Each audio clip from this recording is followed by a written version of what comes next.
Hi, I'm Mike Kelly from Project Healing Waters Omaha, and tonight we're going to tie two flies using the same material, and that's soft hackle with chickaboo.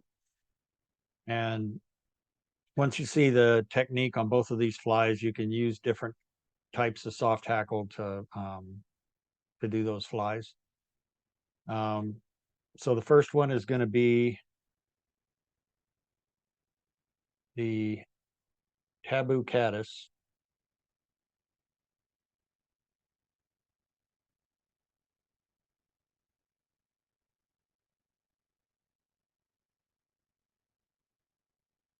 It's a caddis emerger. Um, it's real buggy. Uh, it was created by Steve Schweitzer.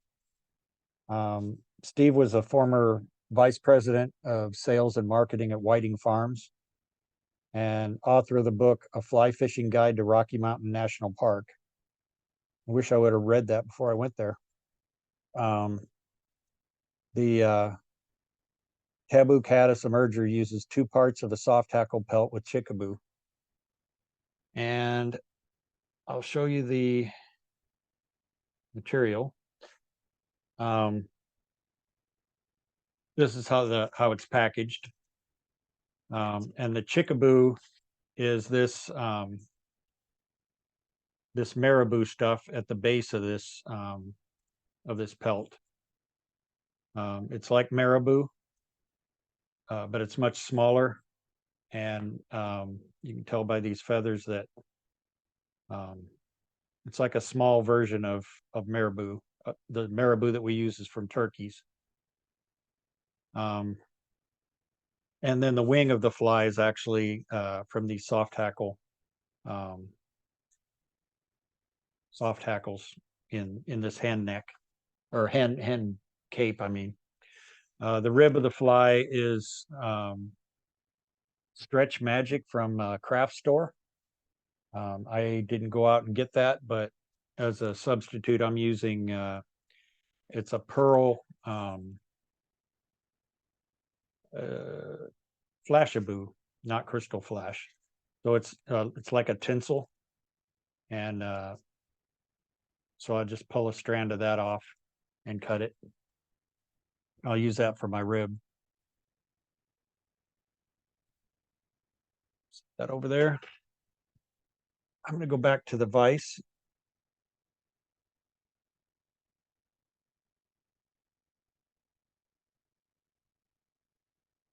Now the hook that was originally used as one of these curved nymph hooks, and these are commonly used for uh, stimulators. Um, People use them for nymphs because of the curved shape of them. It gives it sort of a natural bend to the body. Um, so that's what I'm going to use for a hook. And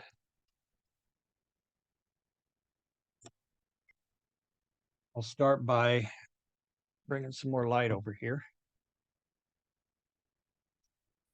And I'm just going to lay down a thread base.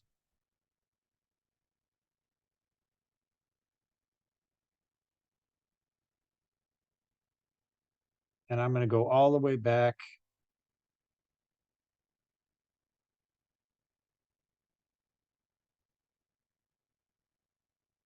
with these different shaped hooks. It's a little more difficult to kind of determine where the end of the shank is because it's curved.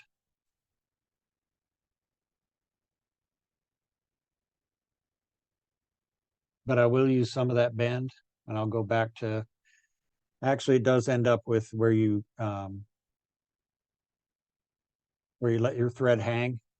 It hangs right there at the barb of the hook. So to start this fly off, I'm going to go to that chickaboo and actually turn it around to the back side. And See if I can focus on that stuff in the back. I'm basically just going to pluck one of these from the back of this.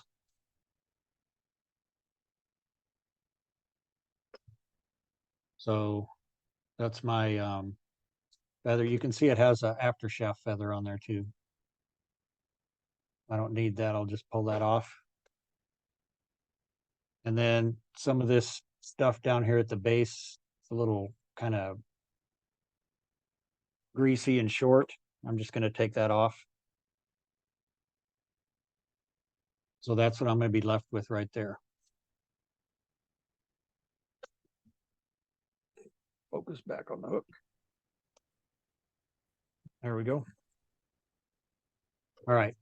So there's my feather. And these are fairly square on the ends. And so I'm going to take the thicker part of this feather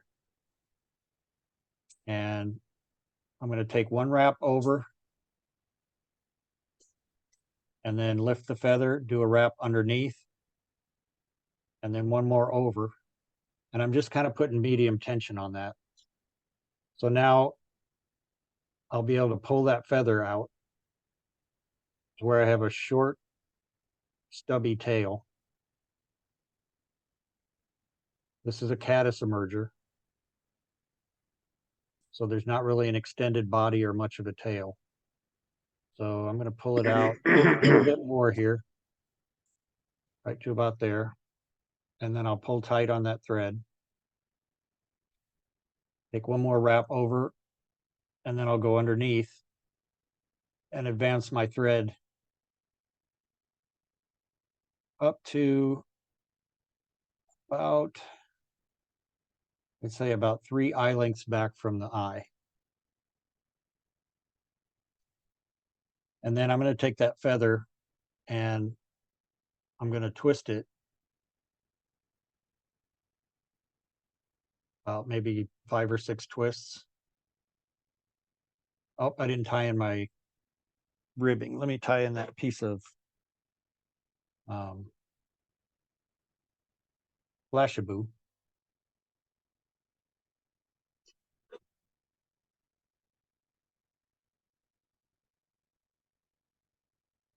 I'm going to tie that in and reach around toward the back so that that's on the back side of the hook. And then I'll advance my thread forward.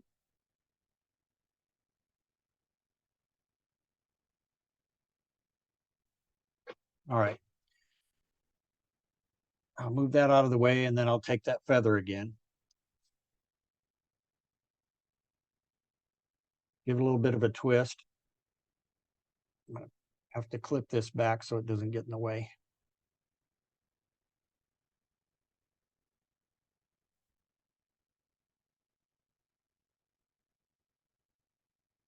And then I'm going to take that and just start wrapping the body with it.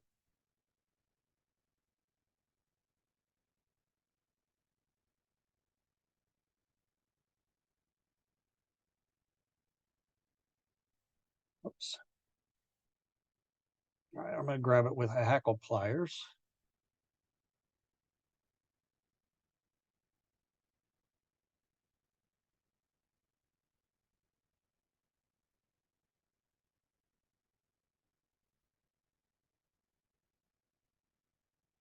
And the barbules on that marabou are making a nice tapered body. And as you get up toward the waiting thread, it's starting to get into the portion of the feather where you've got some of those short fibers that hang out. And that's actually what you want. So I'm going to take it at this point and tie that feather off and just save those long barbs that are hanging toward the back.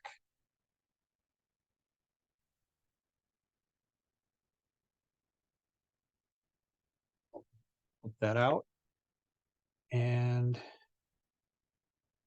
take a few of those off. and then just wrap the rest of them back and tie them down. Now I'll fold those forward a little bit while I wrap the rib.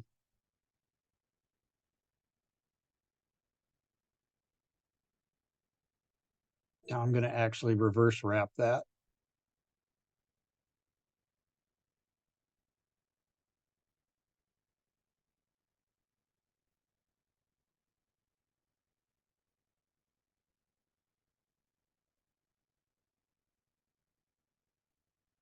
Again, this was the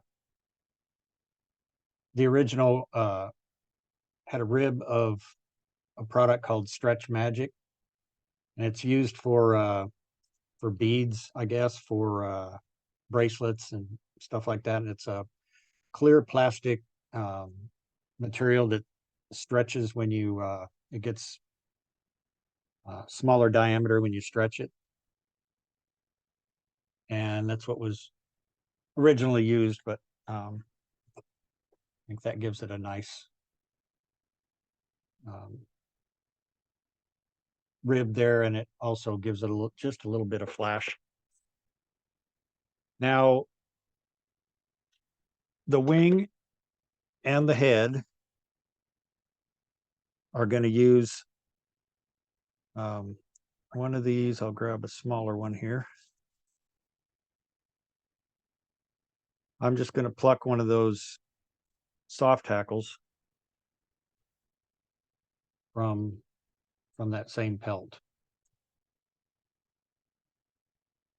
Again, here's a after shaft, and you could use that for part of the head, but I just want to take some of this stuff down here is a little bit nasty. I'm going to take that off of there. And then the rest of this fuzz down here, downy barbs, I guess they're called.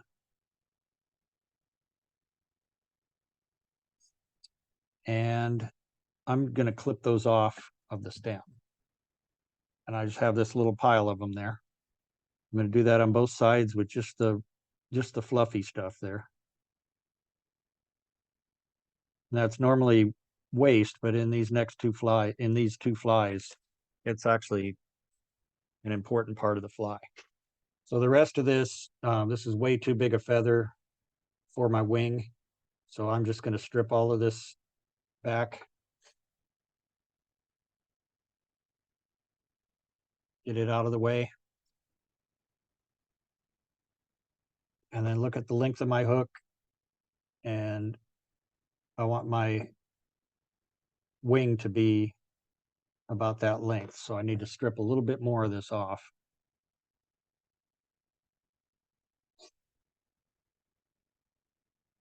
Now I'm going to do, let me just tie that stuff back a little bit more.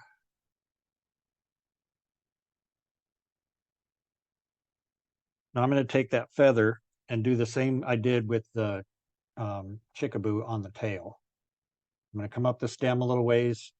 I'm going to take a wrap over, lift the stem, take a wrap on the shank, and then one more over.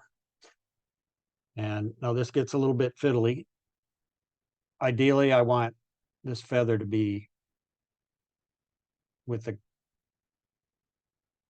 shiny side up.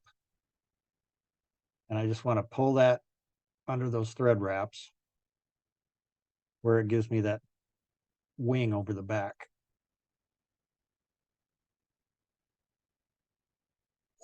Maybe just, I think I'll leave it right about there. And then I'll go ahead and wrap that down nice and tight. I've got plenty of room to tie that down good, and then clip the waist out of the way. And now I'm going to take this fuzz that I clipped off and zoom out a little bit here.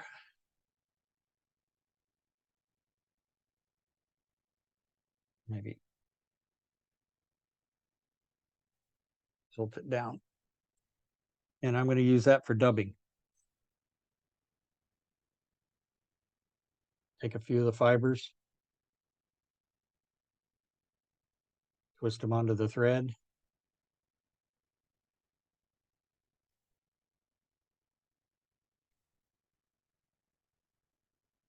Make about maybe a 2-inch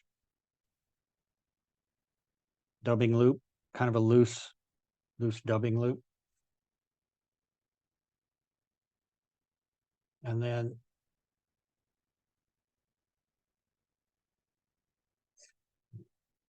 twist that again. I'm not using dubbing wax because I want this to be a little bit loose and fluffy.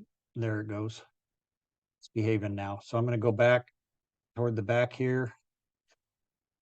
And then that's way too much. So take some of that off. And form a neat head.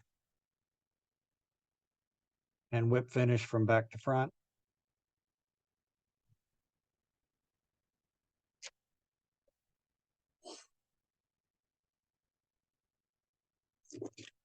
And that's a Tabou Caddis.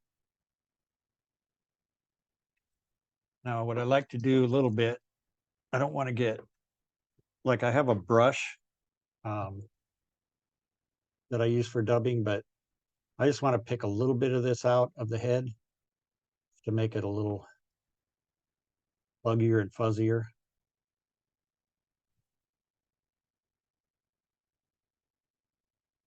And now that's intended to be a caddisfly when it's ready to become an adult and it swims up to the surface and tries to emerge out onto the surface and dry its wings and become an adult. So how would you fish this guy, Mike? Pardon me? How would you fish him? In the surface film. Okay. I like to do this real similar to what you would do with like midge emergers, mayfly emergers, a floating line. I like to call it grease the leader, use like a floating paste on the leader to make sure it stays up. And then just it's soft, kind of webby materials. So it's going to take on some water and it's going to sink somewhat. But I don't want it to sink really fast or anything, just right in the surface film or just under. Okay. You could take a little bit of paste and kind of just mess around with the front of it a little bit, just to kind of help it stay up a little bit in the surface film. Okay. That's a Tabou Caddis.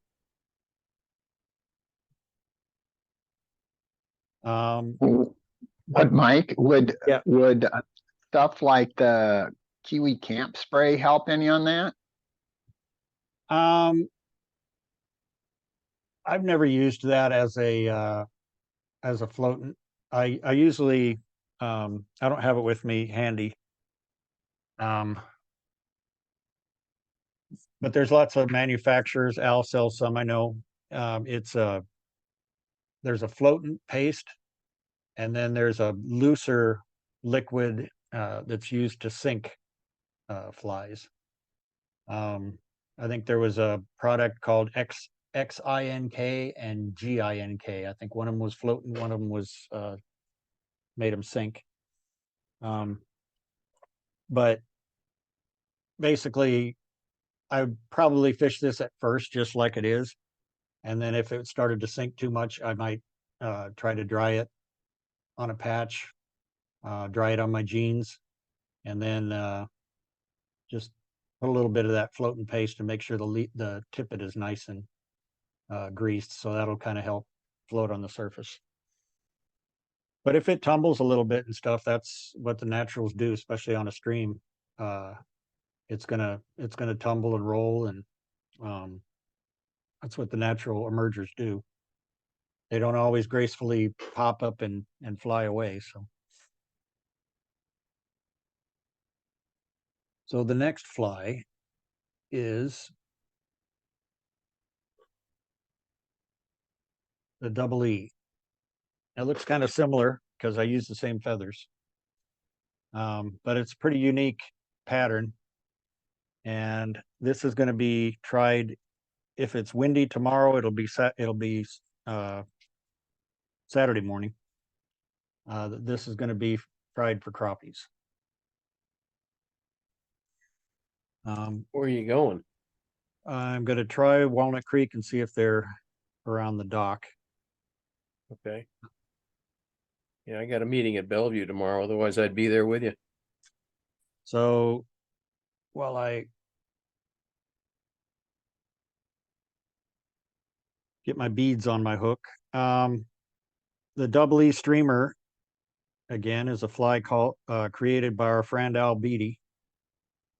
He credits the inspiration of this pattern to a fly called the Cheapy Nymph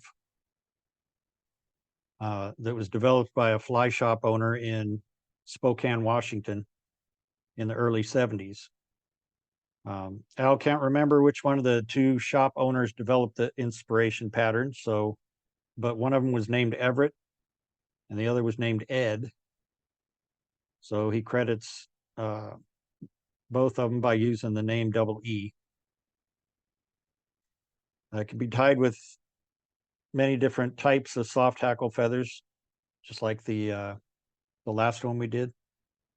Similar materials, and it can be fished as a small bait small bait fish.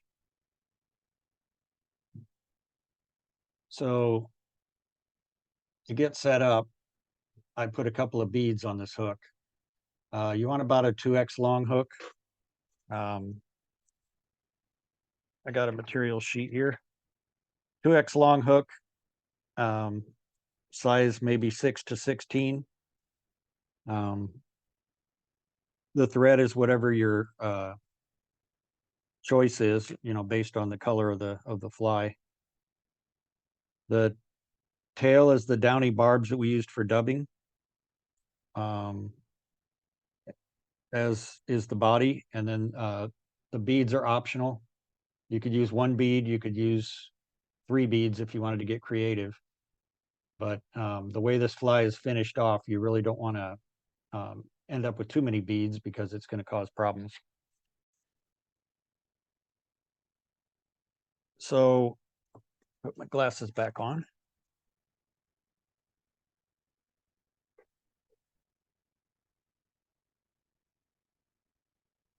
In most cases, you can tie this fly with one feather. I'm going to go ahead and move those beads toward the front, and I'm going to tie my tying thread in right back here toward the back of the hook. Once that's wrapped down good,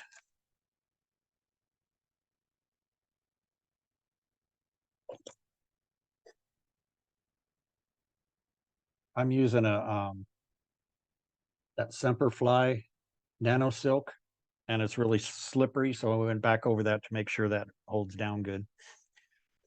So I'm going to grab another feather.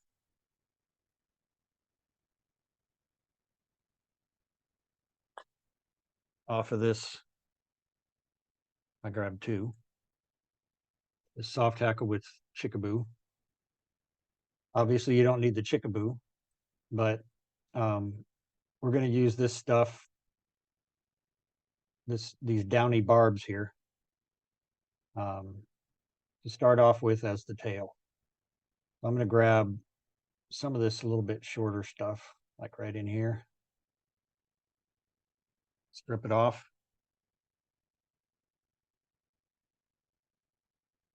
I'm actually going to get rid of those curlies on the ends there. See that? And then spin my thread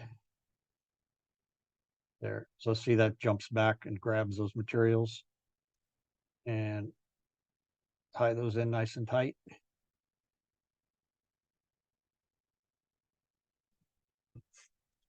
Then I'll grab a few more.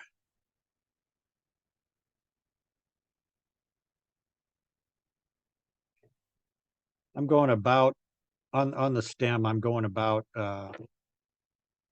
not quite a half an inch of those fibers. I'm going to tie these in right on the top.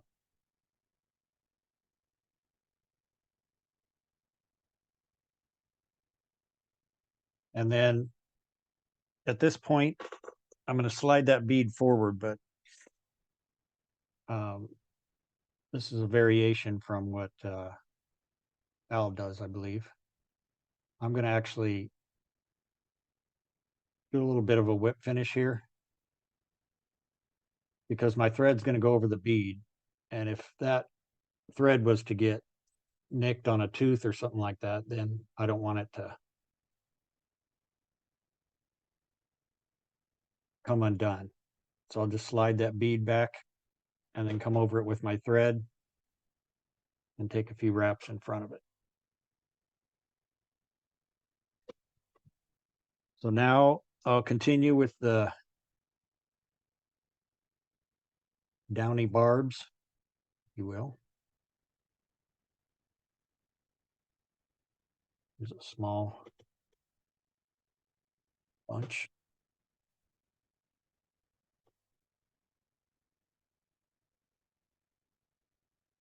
Losing control of my thread. So again, I gave it a counterclockwise twist as if looking down on it, so that when I come up like that, it'll grab those barbs.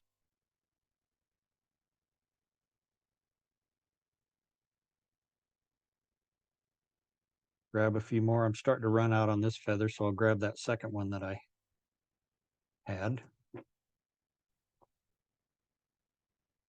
Clip off the leftover stuff from the stem and just keep piling those along on top of the shank there so they come over the top.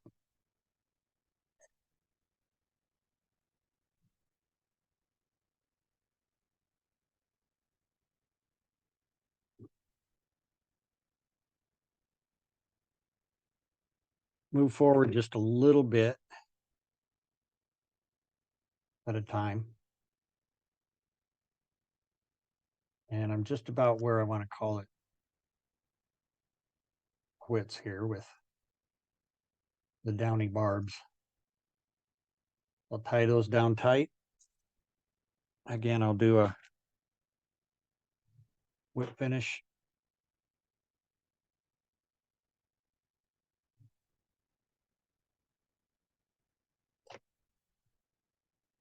And I'll move that bead back over those butts and come forward in front of it and make a few wraps. So now there's my two beads and there's a little bit of space here in the front.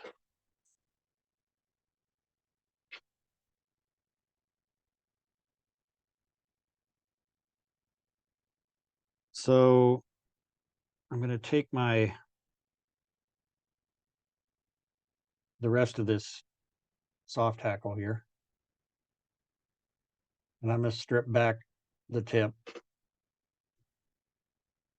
A lot of times you can grab the tip with the hackle pliers like this if you're having trouble getting that tip, and pull back like that, and that lets you isolate that tip.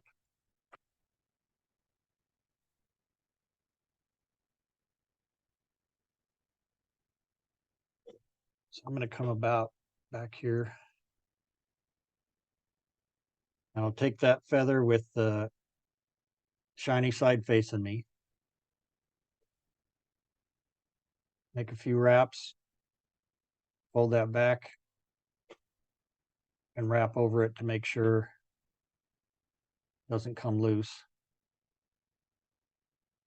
And then I can grab that tip and just snap it out of there. Now, if I take the back of my scissors, you don't want like a sharp edge, but you want like not the cutting edge of the scissors, but you do want like that edge on the back of there. And if you stroke that, move one of these lights out of the way. You stroke that feather, it starts to fold those barbules back. And that'll help you get a good soft tackle wrap. You have to turn your scissors sometimes to get that edge. There it is. You can feel it kind of zipping along there. Mike, see you how could that- probably use that that larger bodkin that Al recommended for that too, couldn't you? There's a couple of tools, and I've even experimented with you know those plastic bread wrapper Yeah. things. Yeah. Those have a little bit of a notch in it, and I wasn't able to get real happy with how those are, but I think I wanted that a little bit farther forward. But I'm going to go ahead and wrap these. Yeah, this is what I'm talking about. This guy right here. Let me. Al showed us this a while back. It's Right. it's a fat bodkin. Right. That probably wouldn't work to fold these barbs back because you need a sharp edge, like a 90-degree. Oh, okay. Okay. Right. That's really good for splitting thread. Yep. I'm with you. And, I got you. and for other things like that. So I'm going to wrap this forward, and you see how those barbs are leaning toward the back. I want this to be, I'm still spotlighted, Mike. oh, sorry.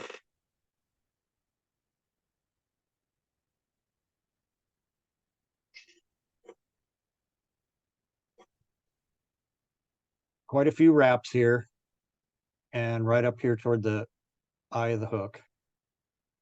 And then I'm going to tie that off.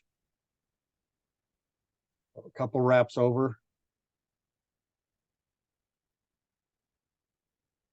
And then I'll fold all that back.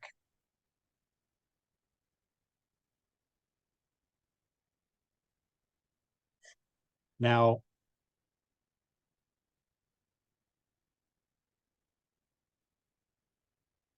at this point, I'll go ahead and cut this out.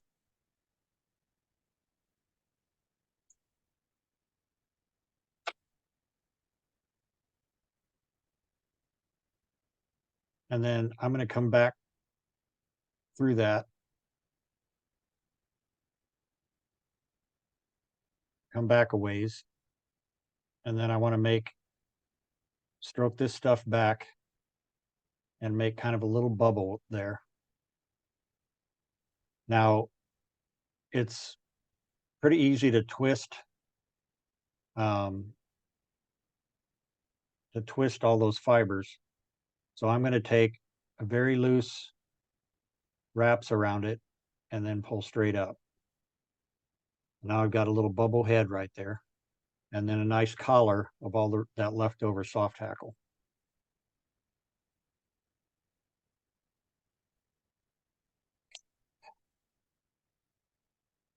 That is twisted a little bit, but I'll give it some tight wraps, and then I'll whip finish right at that collar.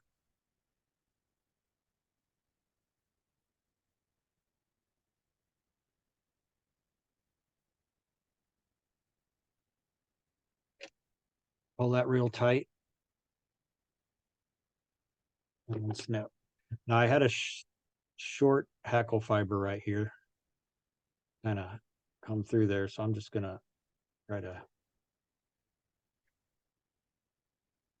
remove that.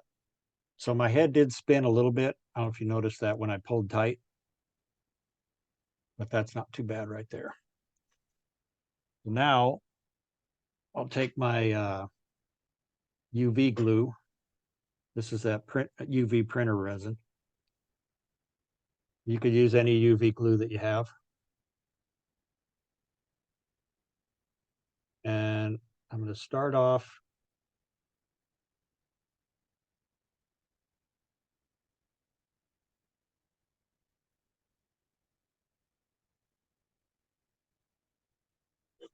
You see that kind of soaking in a little bit. I'm going to hit it with the light.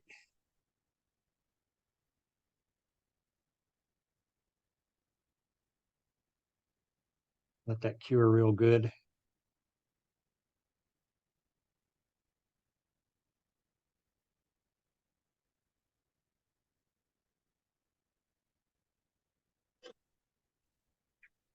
Then hit it with a little bit more, it won't soak in as bad.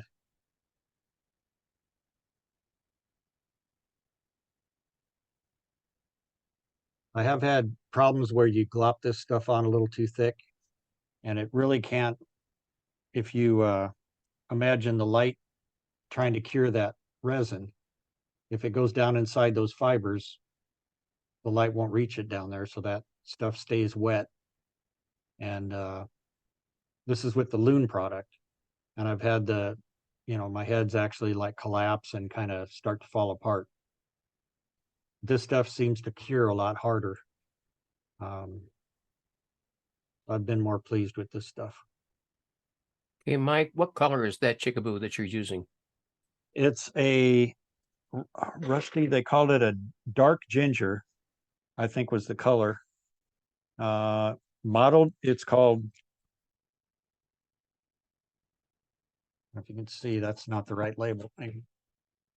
Right there. It's Coq de Leon hen. It's a speckled dyed medium ginger. But again, you can find all kinds of Brahma, I think they call it Brahma hen. Whiting sells a lot of the stuff with chickaboo. But any soft hackle fiber, you could use pheasant feathers. If you have pheasant neck, I should have it. Partridge works pretty good too, Mike, and so does partridge and sage hen and all that kind of stuff. Right. If anything that has a soft, here's my ring neck pelt. You could take any of these feathers, those that actually make a really nice collar. If you pluck one of those out,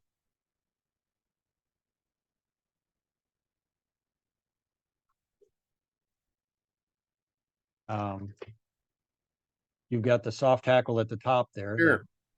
That stuff, but you've got all this fuzz. That's actually about 2 flies worth of fuzz. That's what you use for the body, was that fuzz? Yes.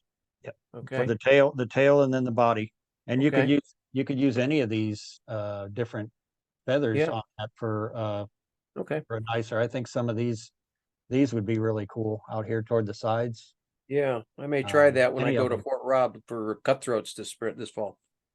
So if you have any hen neck, I've got some other hen necks that I experimented with this. I think it was, I did some gray ones to me, a minnow. This is just American hackle hen cape. And once you pluck one of those feathers and it's got all that downy stuff at the base of it. Hey, Mike, you might consider refocusing. Yep.